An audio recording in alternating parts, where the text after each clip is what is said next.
What's going on, good people? It's your girl, Dr. Brown, and the one and only. It's the Mister, straight out the South Side, the Outcast, the podcast himself. Y'all already know what it is. It's the Mister. What's going on? Man, oh man. Got me hyped starting this show off today. I appreciate that. I'm doing Hey good. man, we supposed to be hype. It's a good time. Anytime we together rocking a mic, it's a good time. Please believe it. Informative and entertaining. Yes. Yeah. No, I love it. Today is good. This week has been good. It's been kind of cool outside, which has actually been nice. So I don't have to worry about plants burning up outside. So I have my little garden. It's doing well. So I'm very excited about the weather. I know it's going to get hot and it's going to rain soon, but I cross my fingers. The coolness it's been a surprise, I will say. And I won't necessarily say pleasant till late at night when I'm asleep and the windows open and it just feels like doggone heaven in the room because you balled up like that. And it's like the best sleep in the world. So for that, I'm extraordinarily appreciative. But I went outside of my shorts and socks today, was in for a culture shock going to the mailbox. You know what I mean? Then you woke up. Right, wait, I have a question. Yes. 1 second. I saw on Instagram there was a little video to show how Black people sleep. And they said, oh, turn on the AC, turn on the fan, make it real cold so you can ball up. Is that what you do? I hate that so much. Absolutely. I hate it when it's cold in the room. That's like one of the things I hate the most. What? And because it makes the sleep great because you're wrapped up because you're trying to get warm. And then when you sleep, you don't want to wake up because it's so cold. You just want to stay balled up forever. It's like the best sleep. It's not because it's cold on your head, it's cold around your neck. You got the hawk all around the way. Nah, see, otherwise you sleeping on one leg in the bed, one leg out, one leg under the cover, one arm out the cover. Like, man, I can't get comfortable. Flipping the pillow over left and right. Nah, give me ice cold in a heartbeat. Yeah, see, I don't meet that criteria. If you're gonna measure that for Blackness, see, we were just talking about that. It's different. It's different measures. Different strokes for different folks. And I don't know if different strokes is a bad reference, so I just won't make one. You know what I mean? Great. All right, Doc. So in some less happier news, I want to give this the attention and time it deserves, as well as the common decency. We lost an absolute hero in our community and an American legend, a giant. No matter how you look at it, the doggone stand-up man, Mr. Jim Brown. Talk to us. Man, Jim Brown, I have only heard great things about him from my folks, learning how much he was engaged and just really wanted good things for Black people and like really use his platform to really do that and speak to the issues. I know him from some movies from my childhood and from growing up, and so I was also able to enjoy him in that way. I mean, I remember him from I'm Gonna Get You Sucker, which is a great movie from back in the day. That's a classic. Let me give one real. You remember that one? Oh my god! That movie is hilarious. So there's that. I also remember him from Mars Attacks, and so Mars Attacks is another great movie from back. What was it, the '90s or whatever, or the early 2000s? That really and all the stars. Yeah, and he's great. He's great. Absolutely. And one of the greatest NFL running backs of all time.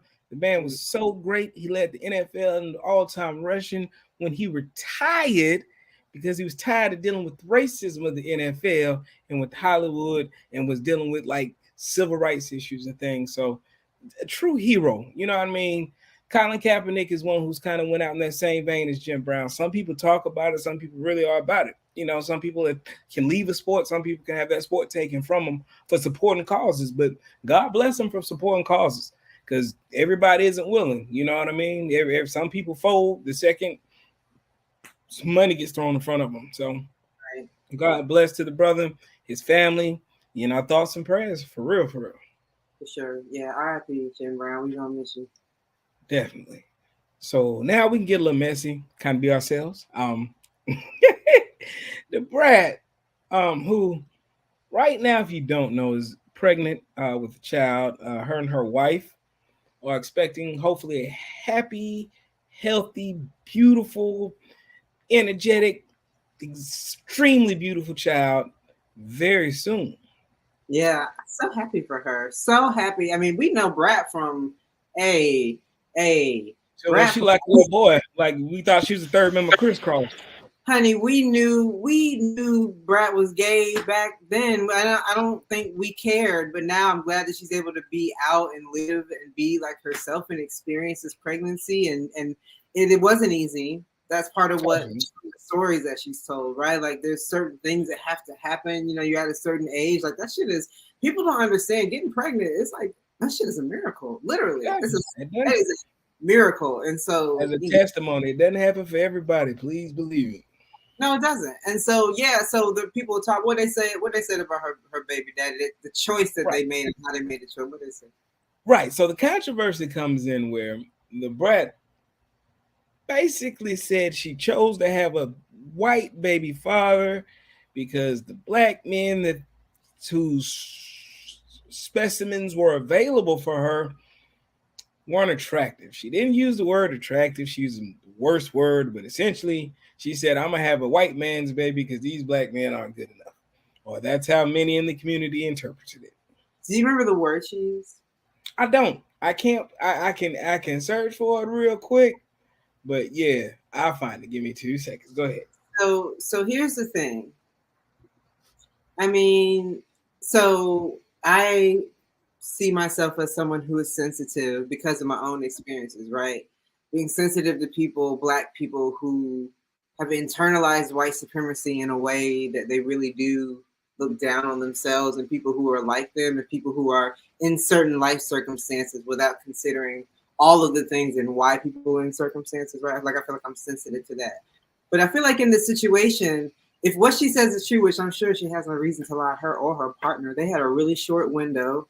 And apparently they were working with this clinic or whatever. And it wasn't like, you know, oh, we have weeks and weeks to think about this and to search around and to do the research. Plus, the pool is small. It's a small pool. And maybe the niggas were ugly. So like she know black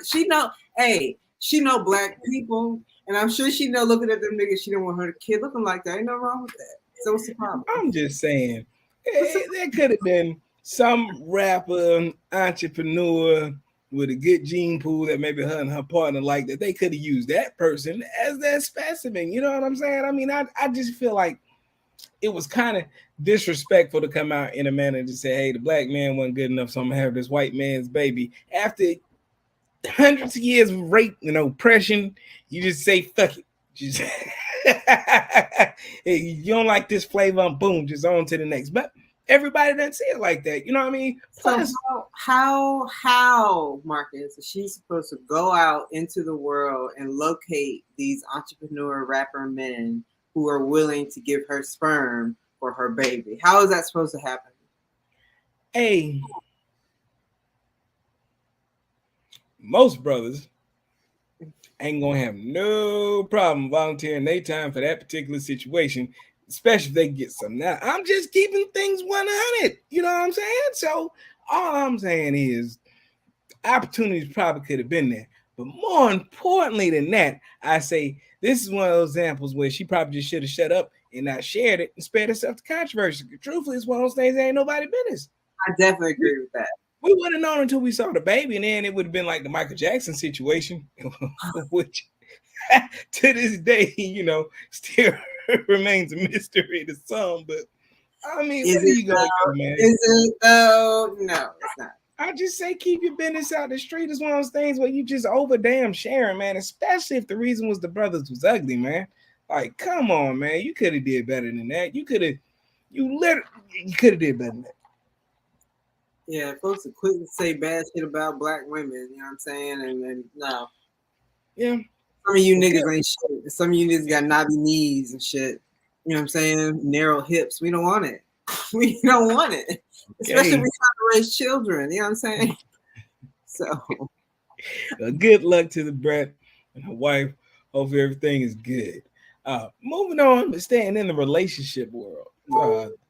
Gabrielle Union and Dwayne Wade stirred up quite a bit of controversy this week, discussing their financial situation. Essentially, Mrs. Union came out and said that, hey, you know, I pay half of shit because Dwayne want me to pay half of shit, and I'm cool with it. And a lot of people were extremely upset because Dwayne Wade is probably worth $200-300 million, probably more than that. Why is he making his wife pay half the bills? I'll let Darker start with this. Wait, wait. I'll let Darker start with this. I don't know That's why. right. It's fine. I mean, if you got it and that's how y'all ride in this life, do it. I'm sure they split everything and he pays for a lot of shit too. Like they're gonna be fine. And that's their agreement. And everybody's different. And so And one of the things I thought was interesting though to see in one of those articles talking about like this is a person who makes less money issue, not like a rich person's issue. mm-hmm. I don't know, what do you think? No, but I kind of felt the exact same way you felt, and I feel what that person's saying in the sense that both of them have more money than most of us will ever see. Right? She'll never need money again, and if it takes paying half the bills that she can easily afford to keep her man happy, what's the problem? I guarantee you, she doesn't go without anything. I guarantee you, if she wants a Lamborghini, he will get her a Lamborghini. If she Right. wants to take a trip to Paris, they're going to Paris.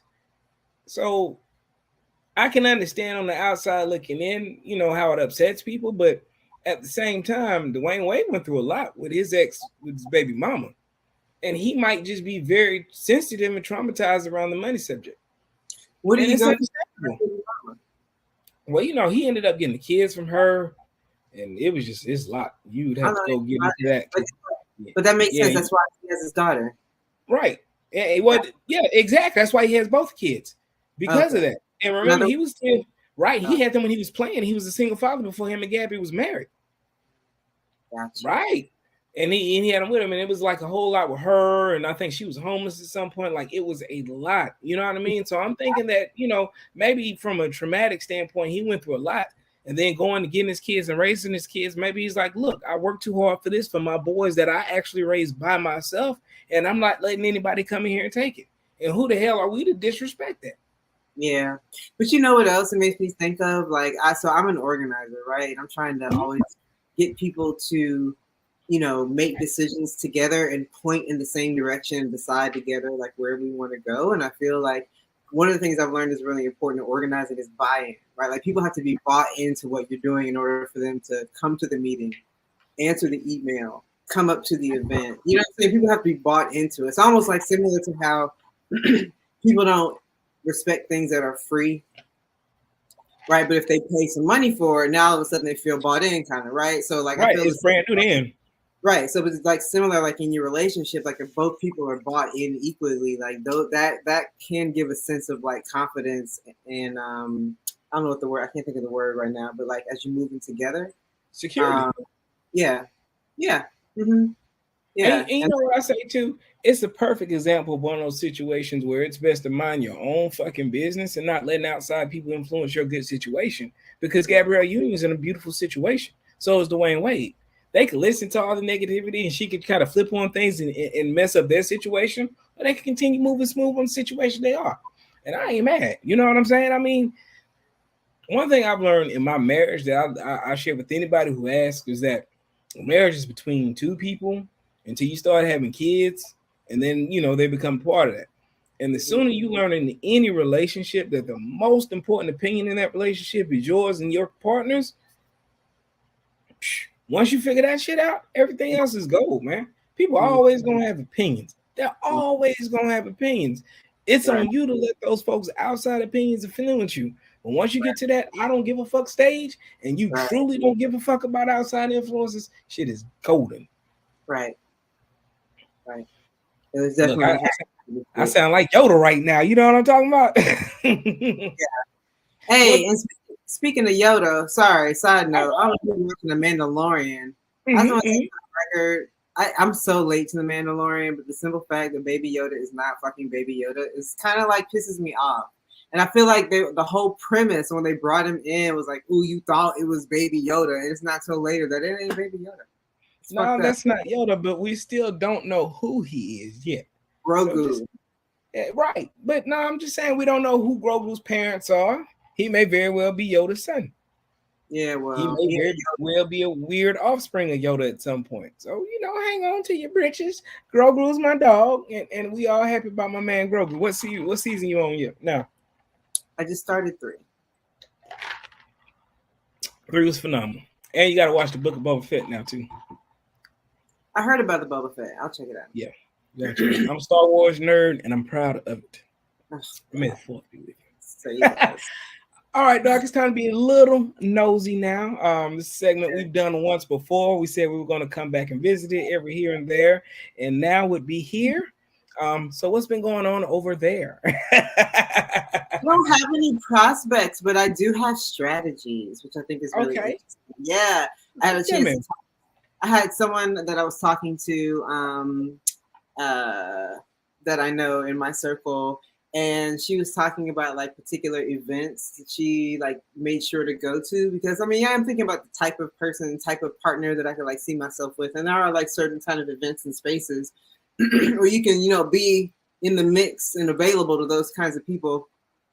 One of the things I thought was really interesting, so I don't know if y'all ever noticed, I tend to wear like jewelry, right? I like jewelry and rings and stuff. She said that she makes sure that she like doesn't wear rings, so like there's no question about whether or not she's married. She makes it very clear, and I was like, I thought that's really interesting. Yeah, smart. But you know, for me, I'm kind of to the point now where like, and it's not like the gross weird ones where you're just being obnoxious, but like I'm to the point now where like if you would know that you would like have to just approach me and be confident, you know, not corny and stupid and gross. And it may not be easy, and I'm gonna be fucking. It's gonna go over my head. I'm gonna be awkward. Like I'm just telling you. You know what I'm saying? Right. That's it, time jokes. If you can get through me laughing inappropriately, like at something that you said, because I'm gonna laugh at you. Like I'm sorry. I'm just weird. So, but like if you can accomplish and achieve all of those things, and then we still like hit it off, then I think that's a good thing. I don't know if I want to make it that obvious with my jewelry. I'm kind of to the point in my life where I'm really just like not interested in changing, if that makes sense. At least the way that I present myself. Mm-hmm. Absolutely. Because there's something to being 100% yourself. You know what I mean? And if that's your regular presentment, you don't want to change that for nothing and nobody. If somebody's that curious, they need to come up and ask. You know what I'm saying? One thing about can't do that, then I can't do nothing with you. Exactly. Plus, it's Atlanta. Shit, people so aggressive in this city. You're a woman, and a woman to come up to you. Like, this is Atlanta. You better recognize what it is. You don't know you better figure it out. Let me tell you a story. So when I went to New Orleans earlier this year, I was in this club. We're in this gay club. In my work, there are a lot of queer folks, and so we tend to end up at the gay club. So we're dancing. Next thing I know, this woman walks up to me, and like I don't think I've ever been hit on by a woman who's more like feminine presenting. And so I missed it. Like I just didn't like get it. And he's like touched me all of my chest area and like touched my shoulder. And then my friend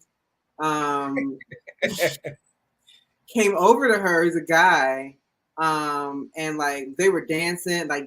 He was freaking her down and everything, and she was freaking him down. But she was like eyeing me the entire time. I was like, it was rather aggressive. And again, like it had to be that obvious for me to pick up on the fact. It's like, maybe she's hitting on me. And then afterwards, she like went over somewhere else and she started freaking down the music machine.